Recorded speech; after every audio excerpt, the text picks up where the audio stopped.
ഞാൻ എപ്പോഴാണോ നാട്ടിലേക്ക് വരുന്നത് അപ്പം മാത്രമായിരുന്നു. പിന്നെ അധികവും വിളിക്കുന്നവരെ ഞാൻ നിരുത്സാഹപ്പെടുത്തുമായിരുന്നു. ഞാൻ അങ്ങനെ ഒരു പ്ലാനൊന്നും ഇല്ല, അതുകൊണ്ട് പിന്നെ ഇങ്ങനെ അങ്ങനെ അങ്ങനെ തന്നെ പറയായിരുന്നു ഞാൻ. പിന്നെ ഇന്റർവ്യൂസിനാണെങ്കിലും ചോദിക്കുമ്പം ഞാൻ പലപ്പോഴും നമുക്ക് നോക്കാം അങ്ങനെ പറഞ്ഞിട്ടുണ്ടായിരുന്നുള്ളൂ. പിന്നെ ഇതൊരു നിമിത്തം പോലെ അങ്ങനെ വന്നതാണ് ഒരുത്തി. അപ്പൊ ഒരുത്തി കഴിഞ്ഞിട്ട് ഇപ്പം എനിക്ക് തോന്നുന്നു റിലീസായിട്ട് ഒരു വർഷമായി. അപ്പൊ ഇപ്പോ ഒരു വർഷത്തിന് ശേഷമാണ് ശരിക്കും ഞാൻ അടുത്ത സിനിമയായിട്ട് വരുന്നത്. അപ്പൊ അങ്ങനെ ഗ്യാപ്പ് എടുത്ത് തന്നെ സിനിമ ചെയ്യുന്നുള്ളൂ. അല്ല, എനിക്ക് ഉറപ്പാണ്. കാരണം ചേച്ചി ഇത്രയും നല്ല ക്യാരക്ടേഴ്സ് ഒക്കെ ചെയ്ത് ഇവിടെ നിന്ന് അഭിനയിച്ച് തകർത്ത് ഒരു ബ്രേക്ക് എടുത്താൽ പോലും ചേച്ചി അടുത്തേക്ക് സിനിമകൾ വരാതിരുന്നിട്ടായിരിക്കില്ല. ചേച്ചി വേണ്ടാന്ന് വെച്ചിട്ടുള്ള ഒരു ഡിസിഷൻ തന്നെ ആയിരിക്കും എന്ന് എനിക്ക് തോന്നിയിട്ടുണ്ട്. പിന്നെ അപ്പൊ പറ്റില്ലായിരുന്നു എനിക്ക്. പക്ഷെ എപ്പോഴും നാട്ടിലേക്ക് വരണം എന്ന് ഭയങ്കരമായിട്ട് ആഗ്രഹിച്ച ആളായിരുന്നില്ലേ? ഭയങ്കരമായിട്ട്. എനിക്ക് നാടാണ് ഇഷ്ടടോ. എന്റെ നാടും വീടും എന്റെ അമ്മയും അച്ഛനും ഇവിടെ, എന്റെ നാടും റേഷകടയും എന്നൊക്കെ. നമുക്ക് നമ്മുടെ നാടും നമ്മുടെ റേഷകടയും പട്ടണത്തിൽ സുന്ദരിൽ പറഞ്ഞ പോലെ. എനിക്ക് എന്താ അറിയില്ല, ഇവിടുത്തെ ഈ കുത്തിത്തിരിപ്പും ഈ കുണ്ടുകുഴിയും ഒക്കെ എനിക്ക് ഭയങ്കര ഇഷ്ടം. ഇവിടുത്തെ നമ്മളോരോന്നും അറിയില്ലേ, ഓ കേരളത്തിലെ ട്രാഫിക്, കേരളത്തിലെ മറ്റേ വൃത്തിയില്ലായ്മ ഒക്കെ ഉണ്ടല്ലോ. പക്ഷെ എന്താന്നറിയില്ല, വേറെ എവിടെ കൊണ്ടിട്ടാലും എനിക്ക് ഇതൊക്കെ തന്നെ ഞാൻ ഇടയ്ക്കിടയ്ക്ക് ആലോചിക്കും കൊതുകടിയും മെയിൻ എടുത്ത് പറയണം. എന്തൊക്കെ ആയാലും ശരി, ഒരു ഒരു പ്രത്യേക വികാരമാണ്. എനിക്ക് തോന്നുന്നു എല്ലാവർക്കും അങ്ങനെയാണോ അറിയില്ല. അല്ല, കുറെ ആൾക്കാര് എന്റെ കസിൻസ് ഒക്കെ തന്നെ UK പോയിട്ട് അവരവിടെ വീട് മേടിച്ച് സെറ്റിൽ ആവുക. അപ്പൊ നമ്മളിവിടുന്ന് UK പോണല്ലോ, അവരിടയ്ക്കൊന്ന് നാട്ടിലേക്ക് വരുള്ളൂ. ട്രിപ്പൊക്കെ പോവില്ലേ നമ്മളിവിടുന്ന് ഒരു 10 ദിവസം, അത്രേ ഉള്ളൂ. അപ്പൊ എനിക്ക് ഭയങ്കര പ്രശ്നമായിട്ടോ. എനിക്ക് ഭയങ്കര സഫക്കേഷനാ. ഞാൻ ചോദിക്കാം, നിങ്ങൾ എങ്ങനെ ഇത്രയും ദിവസം അവിടെ അഡ്ജസ്റ്റ് ചെയ്ത് ഒന്ന് പറഞ്ഞു തരുമോ? അല്ല, നിനക്ക് ബുദ്ധിമുട്ടില്ല, നിനക്ക് നാട്ടിലോട്ട് വരാൻ കൊതിയാവില്ലേ എന്നൊക്കെ ചോദിക്കും. അവർക്കൊരു കുഴപ്പമില്ല, എനിക്കാണ് കുഴപ്പം. യുവജനോത്സവ വേദിയിൽ നിന്നും സിനിമയിലെത്തിയതാണ് നവ്യ നായർ. നായികയായി മുന്നേറുന്നതിനിടെയായിരുന്നു വിവാഹം. ബിസിനസ്സുകാരനായ സന്തോഷ് മേനോനായിരുന്നു നവ്യയെ വിവാഹം ചെയ്തത്. വിവാഹശേഷം മുംബൈയിലേക്ക് ചേക്കേറുകയായിരുന്നു നടി.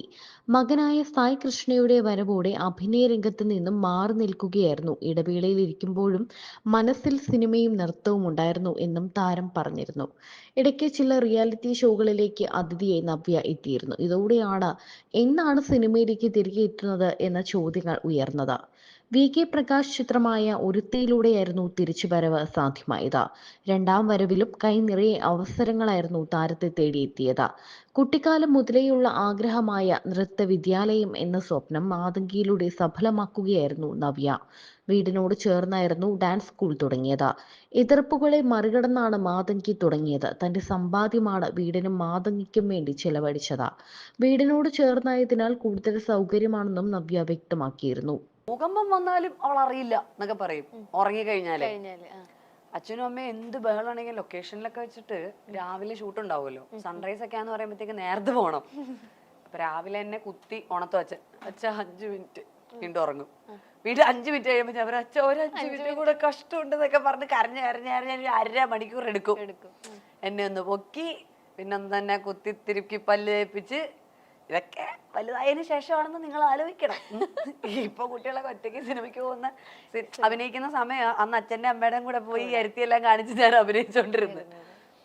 അങ്ങനെ ഒക്കെ ആയ ഞാൻ ഇതൊരു സുപ്രഭാതത്തില് നമ്മൾ നാളെ എണീറ്റ് അങ്ങ് അമ്മയാവുകയാണല്ലോ. എന്ന് വെച്ചാല് ഓക്കെ ഗർഭിണിയാണ് എന്ന് വിചാരിച്ചപ്പോ നമുക്ക് പ്രത്യേകിച്ച് മാറ്റമൊന്നുമില്ല. ഇത് പ്രസവം കൂടെ കഴിയുന്നു, ഞാൻ അമ്മയായി, അത് സെറ്റല്ലേ. പക്ഷെ അതിലെന്തോ ഭയങ്കര ഒരു മാജിക് ഉണ്ട്. ഞാൻ ഈ വാവ ഉണ്ടായതിനു ശേഷം ഇതൊന്ന് നന്നനങ്ങിയാൽ ഞാൻ ഉണരും. മറ്റേത് എന്നെ തന്നെ മാറ്റി കിടത്തിയാൽ ഞാൻ അറിയില്ല.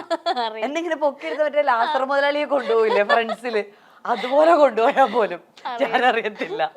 പക്ഷെ ഞാൻ ഒരു കുഞ്ഞു ശബ്ദം കേട്ടാൽ അപ്പൊ ഉണരും. അതിപ്പോഴും അപ്പോഴാണ് എനിക്ക് മനസ്സിലായത്, yes I have become A mother.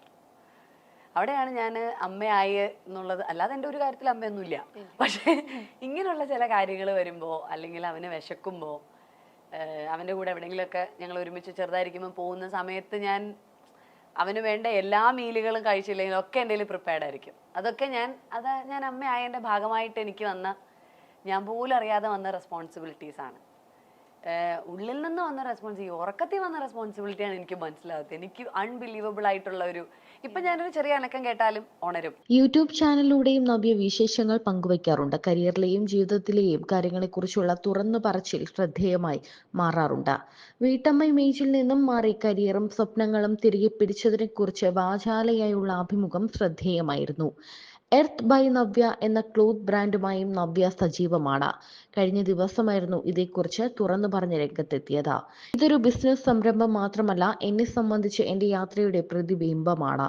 ഞാനും ഇതേ ബ്രാൻഡ് വസ്ത്രങ്ങളാണ് ഉപയോഗിക്കുന്നത്. പ്രത്യേകിച്ച് ഡിസൈനോ പാറ്റേണോ ഒന്നും ഇതിലില്ല എന്നും നവ്യ തുറന്നു പറഞ്ഞിരുന്നു. ജീവിതത്തിൽ എല്ലാ കാര്യങ്ങളിലും കൂടെയുള്ള നിങ്ങൾ ഇതും ഏറ്റെടുക്കുമെന്ന് അറിയാം. നിങ്ങളാണ് എന്നെ ഇവിടെ വരെ എത്തിച്ചത്. ഇനിയും കൂടെ വേണമെന്നും നവ്യ പറഞ്ഞിരുന്നു. ക്രിസ്മസ് കാർഡുകൾ അയക്കുന്നതിനെ കുറിച്ച് പറഞ്ഞുള്ള വീഡിയോയും നവ്യ പങ്കുവച്ചിരുന്നു. ഇതുവരെ എടുത്തു കിട്ടിയിട്ടില്ലാത്ത കുറച്ച് കുട്ടികൾക്ക് കാർഡ് അയക്കാമെന്ന് കരുതി എന്നുമായിരുന്നു നവ്യ പറഞ്ഞത്. മുക്തയുടെ മകളായ കൺമണിക്കും ആശംസ അറിയിക്കുന്നുണ്ടായിരുന്നു.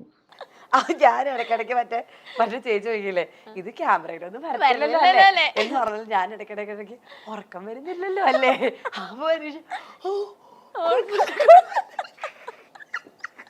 പാവം നമ്മുടെ ആൾക്കാരാണ് എല്ലാ റൂമിലും സ്ഥലവും ഇല്ല വേറെ എനിക്കൊന്നും മാറാൻ പോലും. ഷൂട്ടിംഗ് തീർന്നപ്പോ തന്നെ 1 മണി എന്തോ ആയി അല്ലേ, 1 മണി എന്തോ ആയി അന്ന് ഷൂട്ടിംഗ് തീർന്നപ്പോ. പിന്നെ ഒരു 3-3:30 വരെ കൂടെ ലിവിംഗ് റൂമിൽ പോസ്റ്റ് ആയിരുന്നു. ആൾക്കാർ വരുന്നു, സ്ക്രൂ ഡ്രൈവർ കൊണ്ടുവരുന്നു, സ്പാനർ കൊണ്ടുവരുന്നു, സ്ക്രൂ കൊണ്ടുവരുന്നു, വെട്ടുന്നു, പൊളിക്കുന്നു, കുത്തുന്നു. എന്നിട്ട് ലാസ്റ്റ് നടന്നോ? ശരിയാക്കി, ഞങ്ങള് പൂട്ടി സേഫ് ആയിട്ട് സേഫാക്കി. അപ്പോഴത്തേക്ക് പിന്നെ അടുത്ത ദിവസം കുളിച്ചിറങ്ങി പോയാ മതി. ഉറങ്ങാൻ പറ്റിയില്ല. അല്ല ഉറങ്ങി, അല്ല ഞാൻ പറയായിരുന്നു. കഥയായതുകൊണ്ട് ഞാൻ ചെറുതായിട്ടൊന്ന് എക്സാജറേറ്റ് ചെയ്തതാ.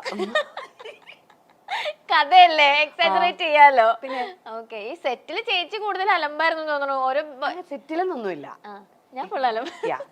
ഈ ക്യാമറ വരുമ്പോ ഞാൻ കുറച്ച് സംയമനം പാലിക്കും. പക്ഷെ ഈ ഞാൻ അറിയാതെ എടുത്ത ക്യാമറ കണ്ണുകളിലൂടെ എടുത്തതാണ് പലതും.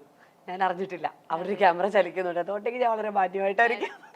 അല്ല, ബിഹൈൻഡ് ദ സീൻ ഒക്കെ ഫുൾ ഇങ്ങനെ ഇപ്പൊ നമുക്ക് ട്രെൻഡിങ് ആയിട്ടൊക്കെ പൊക്കോണ്ട് ഷോർട്ടിലൊക്കെ ഫുൾ ഡാൻസും കാര്യങ്ങളൊക്കെ. അത് ചുമ്മാ നിക്കുമ്പോഴേ നാട്ടുകാർക്കൊരു എന്റർടൈൻമെന്റ് വേണ്ട വിചാരിച്ചിട്ട്. ഓക്കെ, നവ്യ ചേച്ചിയുടെ ഇനിയും ഒരുപാട് സിനിമകൾ നമ്മൾ പ്രതീക്ഷിക്കാമോ? ഇനിയും വരുന്നുണ്ടോ ചേച്ചിയുടെ? പ്രതീക്ഷിക്കാം. എന്തായാലും 2 സിനിമയും കൂടെ എന്തായാലും ഉണ്ട്. 2 ഞാൻ കമ്മിറ്റ് ചെയ്തിട്ടുണ്ട്. അതെന്തായാലും വരും. എന്തായാലും വരും.